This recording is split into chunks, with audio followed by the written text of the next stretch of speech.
Welcome to another episode of Barely Banter, yo. This one's a goodie. Seriously, it is actually a goodie.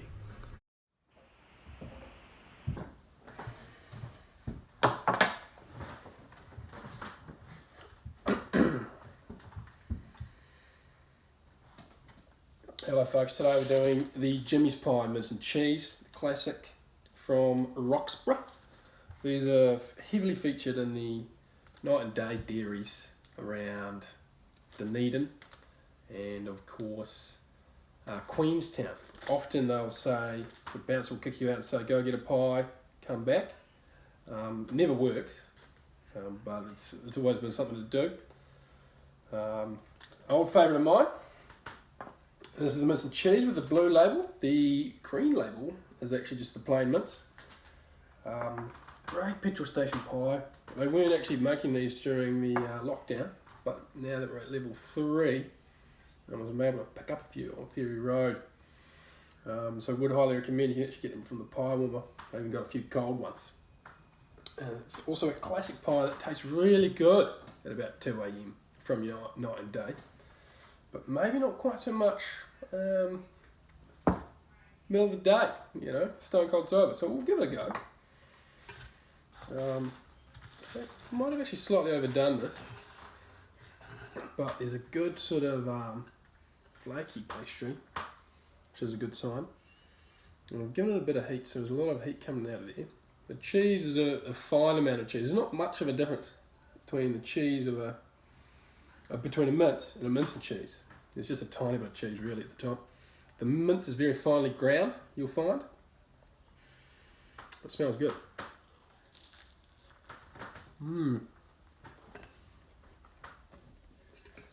Well, yeah, that's good. It's good having it nice and hot, actually. They say when your pie's in the pie warmer, often it can spend 8 hours in there. So what do? Always blow on the pie. I think I haven't really been doing that at all in these pie reviews.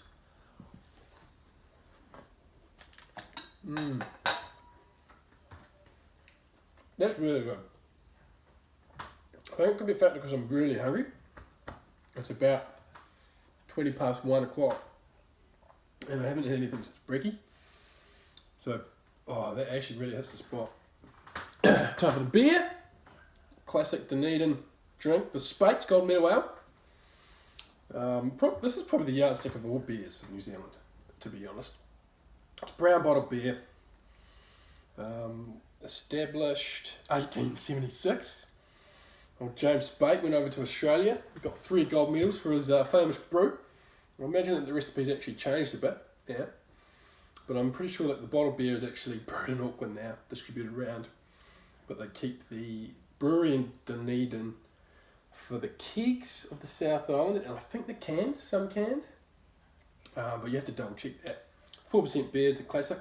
They have a lot of variations, the extra low carb and the summit. But I like the sort of ale of the just the gold medal standard. They always have a bit of trivia in there, which is a classic. There's the answer.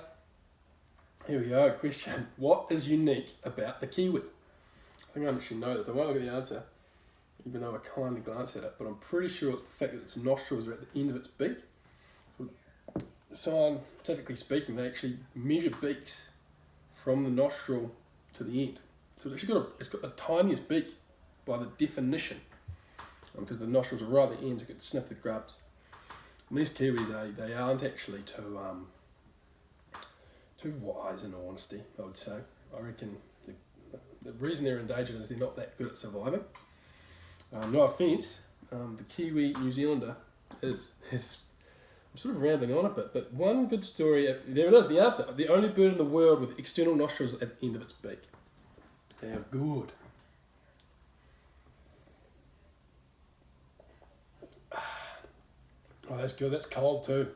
That's hot. That's cold. Beautiful range right there. Katy Perry once said it. I think it's probably my number 1 Katy Perry song, actually. My favourite lyric from that is "You change your mind like a girl changes clothes." Because girls change clothes a lot.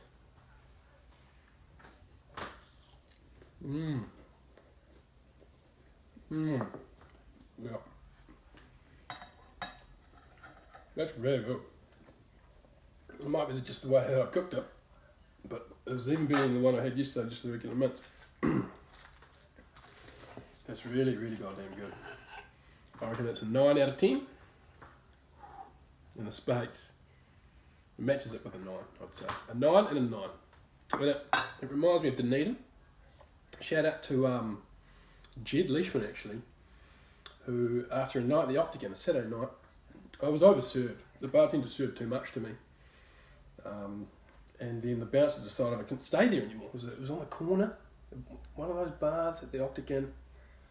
It was like a social club, I think. And we were playing pool or something. Something got out of hand. But they served too much alcohol to me. And the bouncer said, you got to go.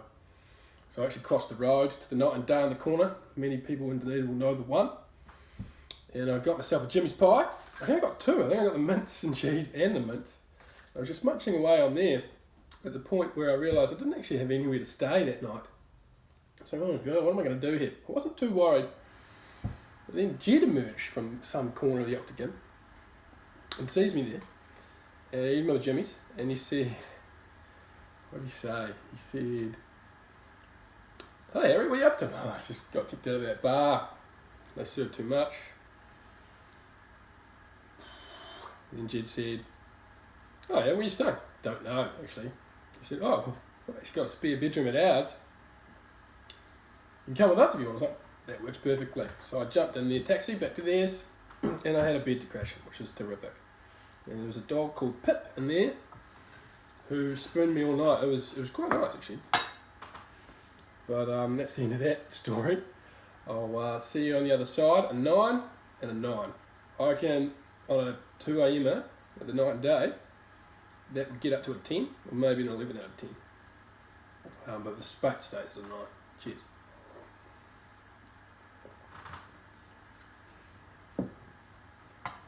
If you want to hear the rest of that story about the kiwi,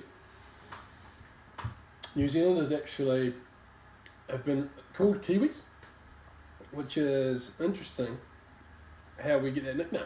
And it was actually the Anzac, World War One, where an Australian man had a wife who was from New Zealand, and she mentioned to him, oh, we've got these birds that scurry around nocturnal with long beaks, well, short scientific beaks, but long, that bit.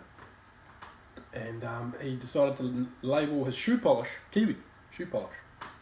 And it was actually an Australian brand, Kiwi shoe polish. And he got the idea from his wife. And then the Anzacs, the Australians and New Zealanders were together in the war, and they used to shine their boots with the Kiwi shoe polish. And I think they're derogatory, or like called the New Zealanders Kiwis.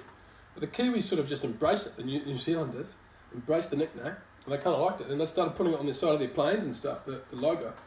And then it became associated with New Zealand. Anyone who's a New Zealander is a Kiwi. So there's a wee bit of a fact there for you. Cheers.